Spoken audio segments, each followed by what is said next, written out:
Assalamualaikum warahmatullahi wabarakatuh. Banyak sekali pertanyaan jamaah, Ustadz kasih kami channel untuk kajian anak-anak muda. Di antara anak muda berasal dari Aceh, luar biasa, channelnya Maulizul Akbar Nak. Tonton, subscribe, like, share, komen. Assalamualaikum warahmatullahi wabarakatuh.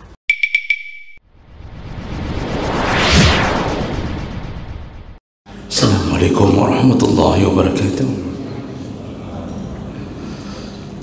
Alhamdulillahi rabbil alamin. Hamdan katsiran tayyiban mubarakan fih. Asyhadu an la ilaha illallah wahdahu la syarika lah.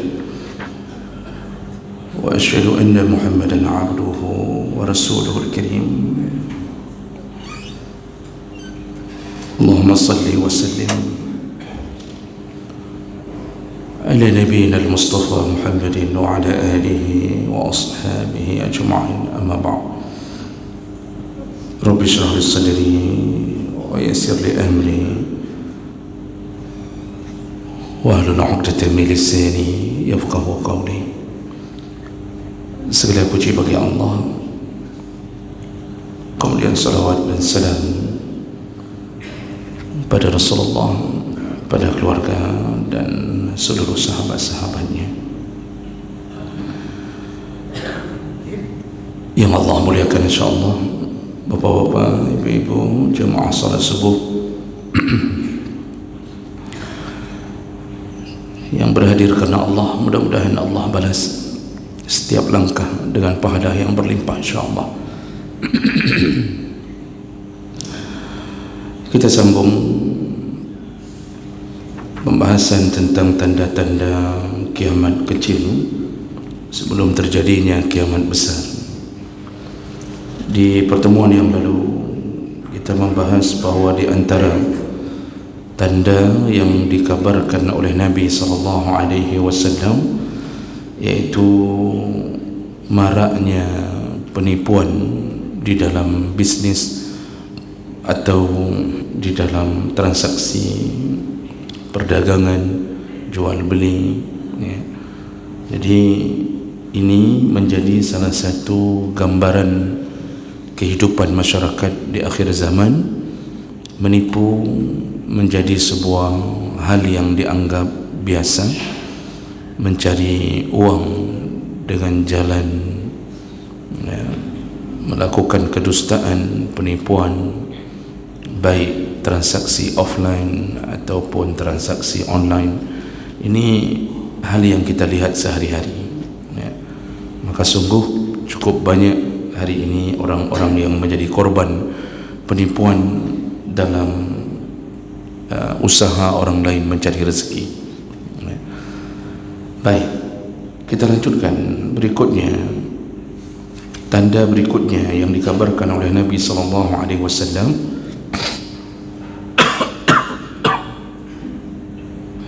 yaitu ghiyabul ma'yar ad-dini fi at-tamyiz baina al-haqqi wal batil. Ini tanda berikutnya, yaitu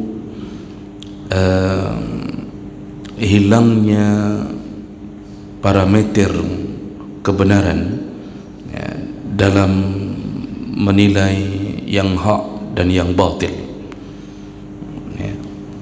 Jadi ini maksud yang ingin dikabarkan oleh Nabi SAW adalah di akhir zaman yang seharusnya benar di sisi agama dianggap salah, yang seharusnya salah di dalam pandangan agama malah dibenar-benarkan, yang jujur membela agamanya, membela rakyatnya, membela kepentingan dan keadilan, ya, malah itu yang akan dikriminalisasi, ya, untuk tidak mendapatkan kedudukan agar dia tak berkuasa. Orang-orang yang gigih memperjuangkan agama, menegakkan amar ma'ruf nahi mungkar, itu yang kemudian dipersekusi, ya. dihancurkan hidupnya, ditangkap, lalu dianggap sebagai pendusta, disebarkan fitnah, dijatuhkan kredibilitasnya, lalu kemudian dihancurkan masa depannya. Dan sebaliknya orang-orang yang bertipikal penjilat, yang penting bapak senang, walaupun semua kedustaan keluar dari mulutnya, dan dia tak peduli dengan keadaan agamanya, halal haram hanya menjadi garis lintasan di dalam pikirannya, tak pernah ada keinginan untuk memperbaiki dalam urusan amar ma'ruf nahi mungkar, dan dia benar-benar memuja-muji majikannya demi mendapatkan uang. Mereka inilah yang kemudian diagung-agungkan, diangkat, diberikan jabatan, kemudian dianggap dan disebarkan berita bahwa dialah orang yang benar. Begini, jadi timbangan keadilan itu berubah di akhir zaman. Di masa Nabi SAW, semua keputusan itu didasarkan di atas wahyu Allah Subhanahu wa taala.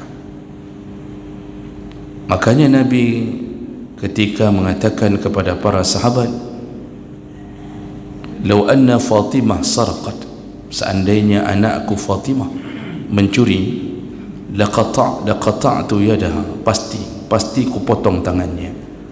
Jadi Nabi mengatakan seandainya anakku mencuri, padahal Fatimah itu anak yang paling disayang dan yang paling mirip dengan Rasulullah, gaya jalannya, perawakannya paling mirip dengan Rasulullah, dan bahkan Rasulullah membisikkan kepada Fatimah menjelang akhir hayatnya dengan dua bisikan yang membuat Fatimah pertama menangis, kemudian yang kedua tersenyum. Lalu Aisyah bertanya sepeninggal Nabi, apa yang dibisikkan ayahmu? Kulihat engkau pertama menangis, kemudian yang kedua engkau tersenyum. Kata Fatimah, bisikan pertama ayah mengatakan bahawa dia akan meninggalkan kita dalam waktu yang tak lama, maka aku menangis. Dan bisikan kedua yang membuatku tersenyum adalah ayah mengatakan bahawa akulah orang pertama dari keturunannya yang akan menyusulnya. Makanya Fatimah itu meninggal 5 bulan setelah meninggalnya Nabi SAW.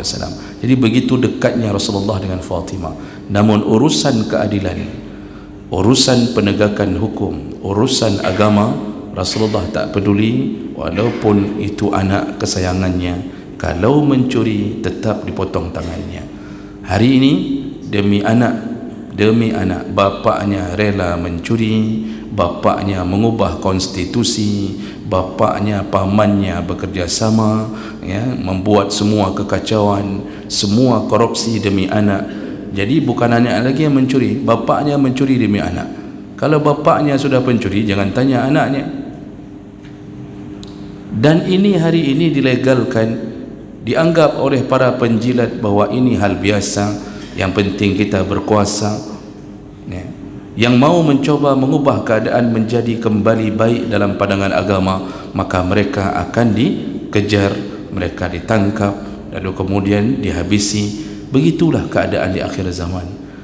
Makanya apa yang kita tangkap hari ini di dalam pandangan kita, yang kita baca di sosial media, yang kita dengarkan di berita-berita, walaupun setiap berita mengiris hati, membelah semua kebenaran, menghancurkan keadilan, tapi mereka tak peduli. Dan ternyata Nabi mengabarkan memang begitu yang akan terjadi menjelang kiamat datang. Jadi artinya kalau sudah datang zaman seperti itu, maka siap-siaplah engkau menunggu datangnya kiamat dengan tanda-tanda yang besar.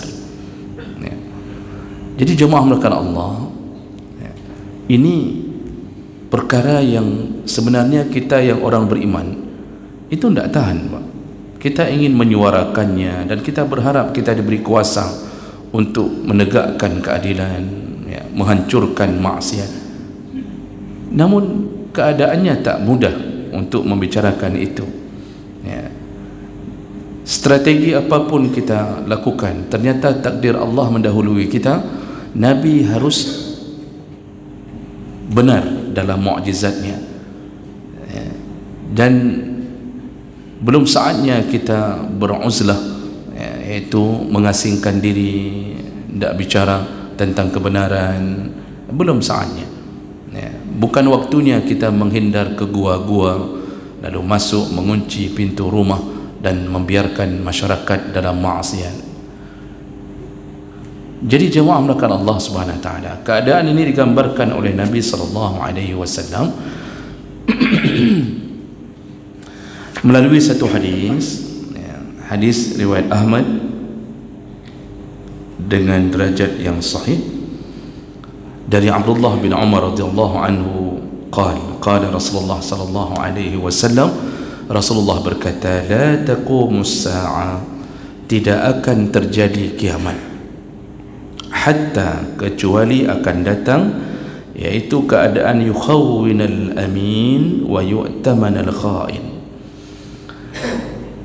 yang jujur dianggap sebagai pengkhianat atau yang amanah dianggap sebagai pengkhianat, sedangkan yang berkhianat dianggap orang amanah. Jadi settingan-settingan ini itu terjadi menjelang kiamat. Masya Allah, 1400 tahun yang lalu Rasulullah mengabarkan ini, dan hari ini terjadi di depan mata kita, ya. Dan anehnya, orang-orang yang menampakkan pengkhianatan lalu kemudian disetting dengan bahasa bahwa dia ternyata bukan pengkhianat, tidak ada malunya Pak, sedikit pun, ya. Jadi biasa saja. Jadi menganggap apa yang dibicarakan oleh orang secara umum itu biasa. Mereka memakai prinsip butakan mata, tulikan telinga, yang penting kita bekerja. Maka tidak peduli betul tidak betul kerja, yang penting kerja. Maka prinsipnya kerja. Jadi jemaah melakukan Allah Subhanahu wa taala, semua orang yang punya nurani pasti merasa miris dengan keadaan ini, semua. Jadi Masya Allah, sebuah negara menjamur ketidakadilan, dan itu tidak bisa dirubah, dan kita tak mampu berbuat apa-apa, kita tak berdaya menghadapi ini. Jadi kita hanya berusaha sedikit untuk menjadikan kita sebagai orang yang telah berbuat di sisi Allah. Namun takdir Allah menyatakan kita tak akan mampu mengubah keadaan, karena memang kalau ini tidak terjadi, berarti mukjizat Nabi mengatakan tentang keadaan ini tidak benar, jadi wajib terjadi. Namun walaupun begitu, ya, kita apa yang bisa kita lakukan dalam kapasitas yang kecil, maka lakukanlah, ya.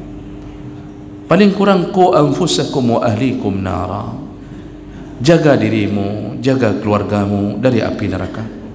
Nasihati anak dan istri, jangan hidup dalam keadaan suka berbohong, jangan jadi pendusta, jadilah orang yang amanah, janganlah engkau berkhianat.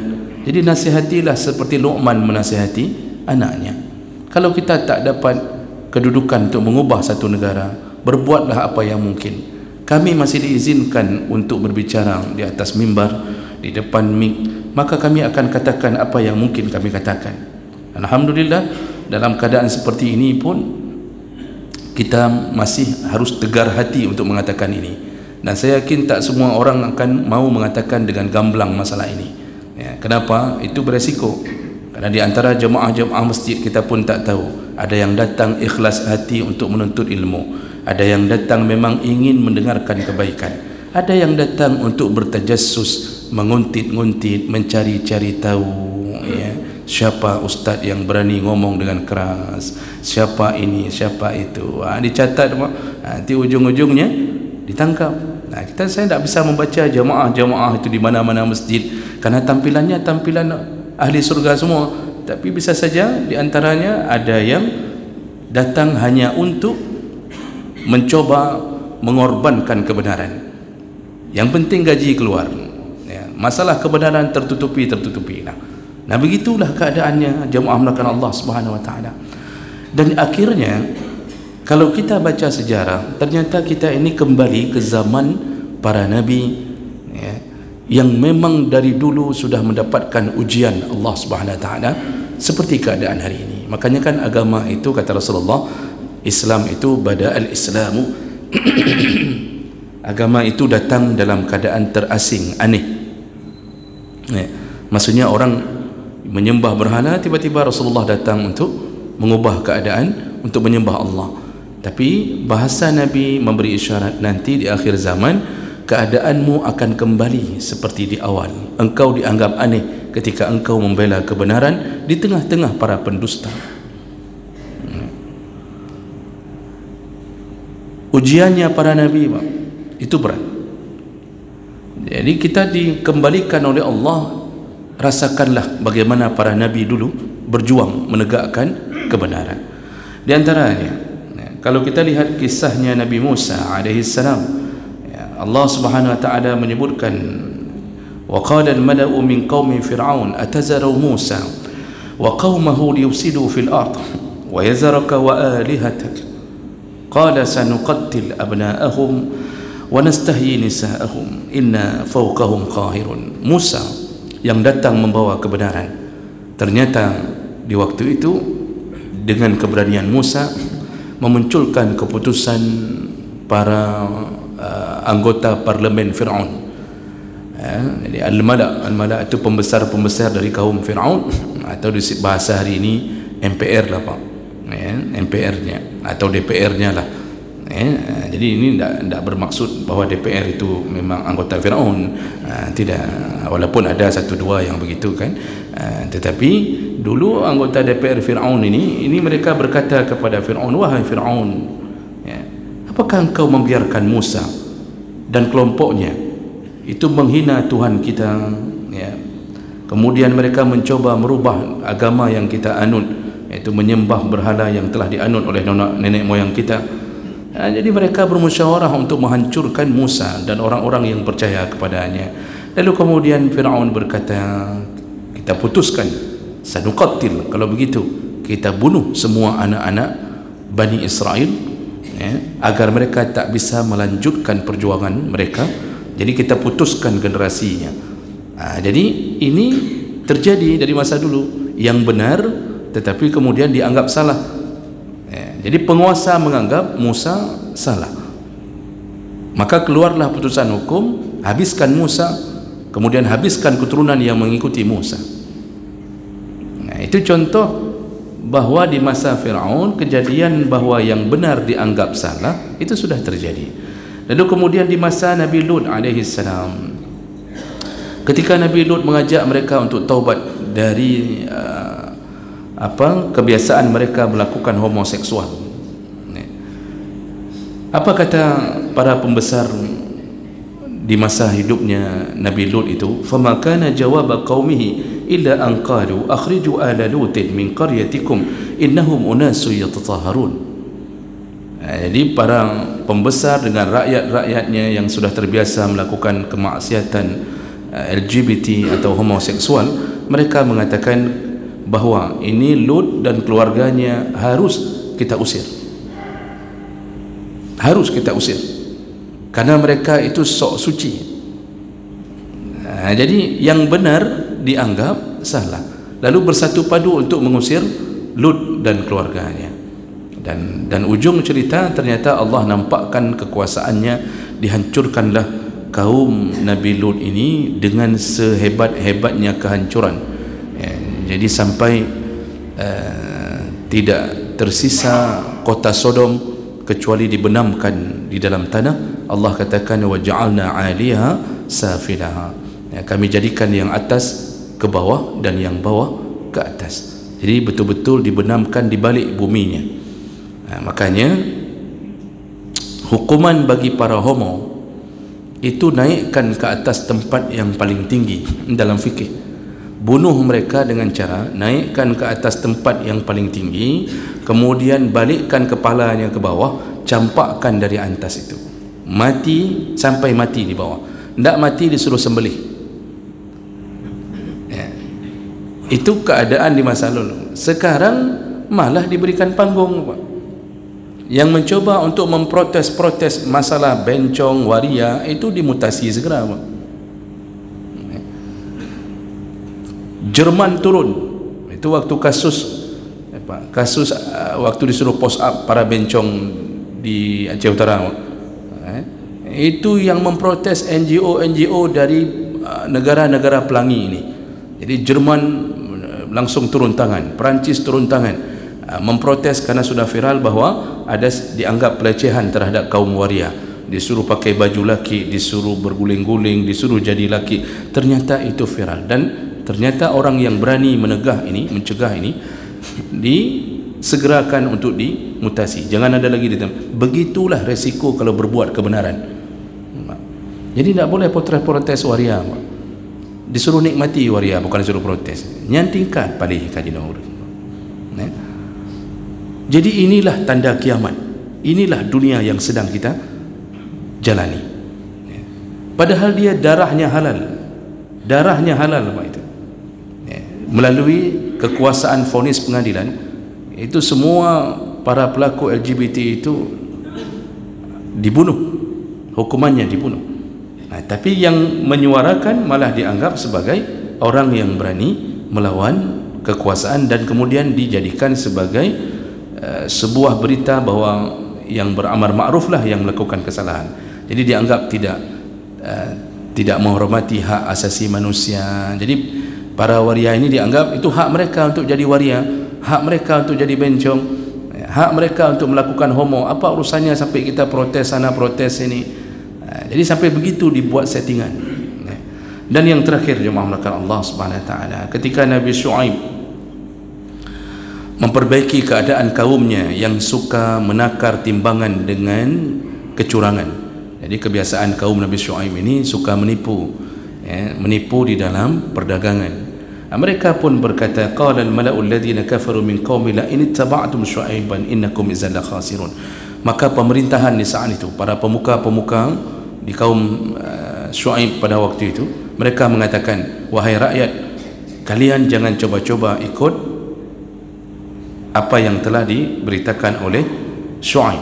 Kenapa? Innakum idzal khasirun. Ini kalau kalian berani ikut, kalian adalah orang-orang yang merugi, kalian orang-orang yang telah jatuh dalam kesalahan, dan kalian akan menerima resikonya.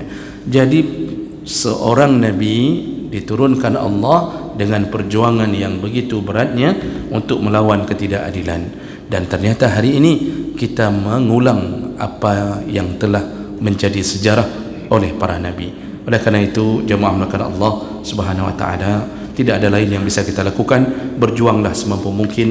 Jadi bukan hanya sekedar mencari pemimpin untuk bisa mengeluarkan gaji tiap bulan, bukan mencari pemimpin hanya untuk mengurusi infrastruktur. Carilah pemimpin yang bisa menegakkan amar ma'ruf nahi munkar. Mudah-mudahan Allah lindungi kita dari hancurnya keadaan menjelang kiamat. Subhanakallahumma bihamdik, asyhadu an la ilaha illa anta, astaghfiruka wa atubu ilaik. Wassalamu alaikum warahmatullahi wabarakatuh.